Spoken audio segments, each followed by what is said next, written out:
Welcome to all of you on my channel math nuts. 6 अगस्त की video में आप लोगों से एक सवाल पूछा गया था कि ए, बी और सी एक कार्य को मिलकर 40 दिन में पूरा कर सकते हैं। 16 दिन बी और सी के साथ कार्य करने के बाद ए छोड़कर चला जाता है और तब बी और सी शेष कार्य को 40 दिन में पूरा करते हैं। ए अकेला उस कार्य को कितने दिन में पूरा करेगा? तो चलिए आज इसका सॉल्यूशन देखते हैं। तो क्वेश्चन में कहा जा रहा है कि ए, बी और सी ये तीनों मिलकर अगर 40 दिन काम करें, तो काम हमारा पूरा हो जाता है, ठीक है। लेकिन होता क्या है कि 16 दिन के बाद ए काम छोड़कर चला जाता है। मतलब ए ने 16 दिन काम किया, ठीक है, तो तब तक तो बी ने भी 16 दिन काम कर ही लिया होगा और सी ने भी 16 दिन काम कर लिया होगा। लेकिन 16 दिन के बाद ए काम छोड़कर चला जाता है तो बाकी बचे हुए शेष काम को बी और सी पूरा करते हैं 40 दिनों में। तो 16 दिन में इन लोगों ने जो टोटल काम का कुछ काम कर लिया और बाकी बचे हुए शेष काम को बी और सी 40 दिन में उस काम को पूरा करते हैं। तो इसका मतलब बी जो है वो 40 दिन और काम करता है और सी भी 40 दिन और काम करता है। मतलब बी टोटल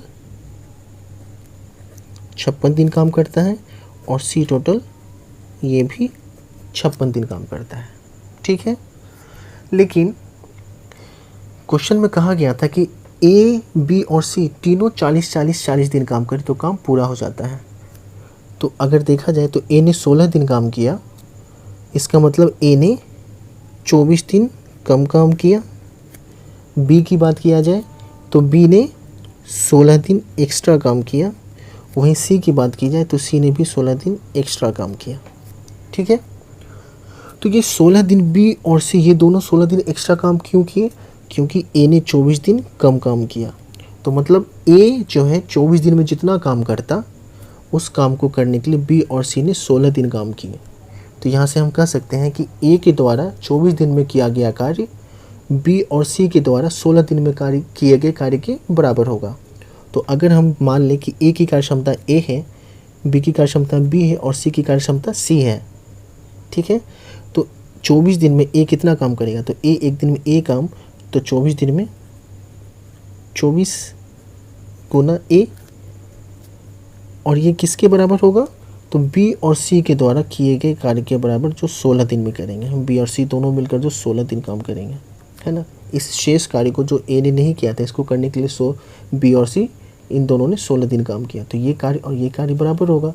तो यहाँ से ए बटा बी प्लस सी की बात करें तो ये हो जाएगा 16/24। तो a by b plus c equals to 2/3। तो यहाँ से हमें पता चल गया कि ए की कार्यक्षमता 2 है और बी प्लस सी की कार्यक्षमता 3 है। तो हमसे क्वेश्चन में क्या पूछा गया कि ए अकेला उस कार्य को कितने दिन में पूरा करेगा। तो ए की कार्यक्षमता तो हमें पता चल गई, लेकिन अभी हमें टोटल वर्क पता नहीं है ना। अगर हमें टोटल वर्क पता होगा, जैसे अगर पता रहे कि हाँ टोटल काम 20 है, तो एक दिन में 2 काम करता है, तो 20 काम 20/2 मतलब 10 दिन में पूरा कर लेगा, है ना। तो हमें टोटल वर्क अभी पता नहीं, तो टोटल वर्क निकालना है। तो क्वेश्चन में कहा गया था कि ए, बी और सी मिलकर काम करते हैं 40 दिन तो काम पूरा हो जाता है। तो ये तीनों मिलकर 40 दिन में कितना काम करेंगे? ए प्लस बी प्लस सी इंटू 40।